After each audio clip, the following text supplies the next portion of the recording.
Welcome to Sethu Chitra kitchen. Evening ஸ்நாக்ஸாக நான் கோதுமை போண்டா பண்ணியிருக்கேன்.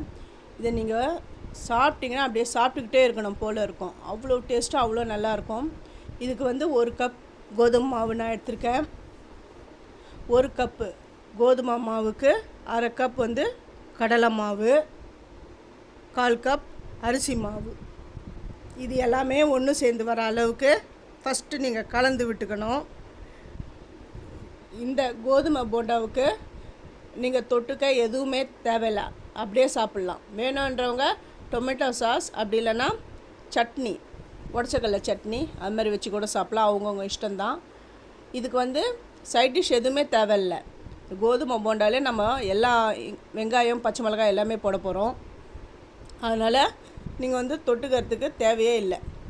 இதுக்கு தேவையான அளவு தண்ணி விடணும். அதுவும் எக்கச்சக்கமாக தண்ணி விட்டுடாதீங்க.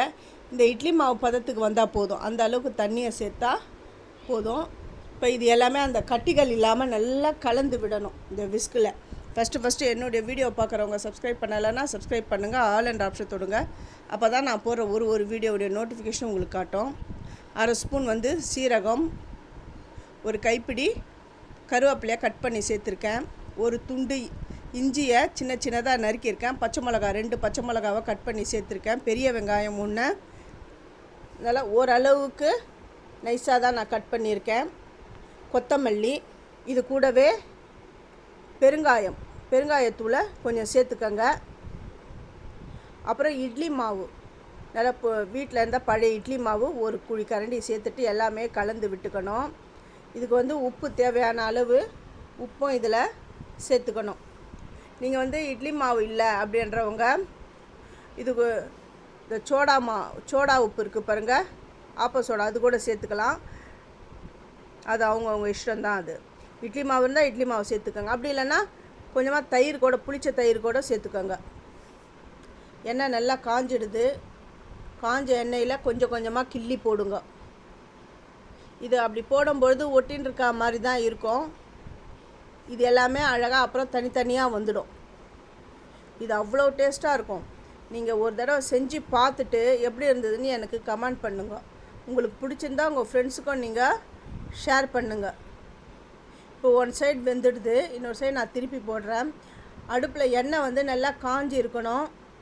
நல்லா எண்ணெய் நல்லா அந்த பாயிலிங் பாயிண்ட் வந்த உடனே அது வந்து மீடியமில் வச்சுட்டு இந்த போண்டாக்களை அப்படி கிள்ளி போடுங்க. இப்போ நல்லா செவந்து வரட்டும். நல்லா செவந்து வந்துடுது, அந்த பபிள்ஸ்லாம் அடங்கிடுது. இப்போ நான் இதை எடுத்துடுறேன்.